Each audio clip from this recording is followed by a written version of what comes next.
L'ensemble baroque Sonate 704 organise un concert à la chapelle du Collège Saint-Sacrement le 5 juin. Le spectacle est consacré au plus grand artiste du violon français, Jean-Marie Leclerc. Une musique particulièrement raffinée, interprétée par Olivier Brault, Dorothea Ventura et Mélissande Corriveau, attend les spectateurs. Mélissande Corriveau partage son avis sur la musique baroque. Je connais personne qui fait ça dans le monde, qui ne fait que ça. C'est vraiment dans les lettres patentes, je pense, de son organisme. C'est vraiment une dédication à ce répertoire-là, avec, en mettant de l'avant-plan vraiment une tonne de compositeurs méconnus, même de nous. Les spectateurs profitent d'une musique recherchée et difficile qui nécessite beaucoup de temps et d'expérience. Olivier Brault parle de son expérience avec la musique baroque. Il y a assez peu d'instrumentistes qui font cette musique-là.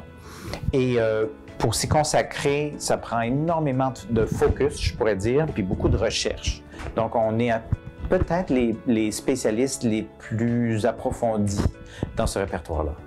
On joue, on parle un peu, on joue, on raconte des anecdotes sur Terrebonne au 18e siècle, quel genre de musique était jouée au Québec, en Nouvelle-France à cette époque-là.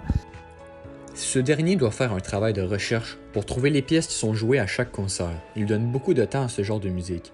Il a également complété un doctorat à l'Université de Montréal sur le sujet.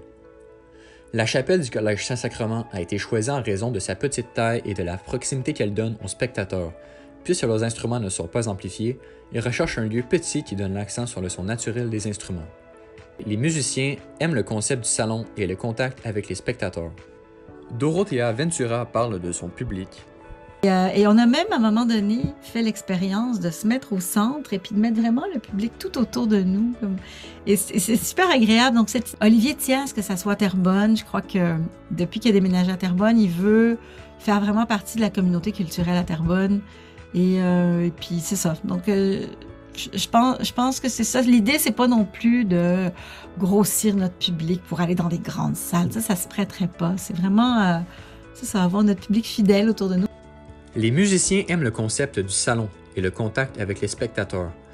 C'est un lieu qui favorise l'immersion musicale des spectateurs et qui fait partie de la culture historique de Terrebonne. Les valeurs du groupe sont bien représentées en ce lieu. Ici Alexis Guillemette, Au Courant, Terrebonne.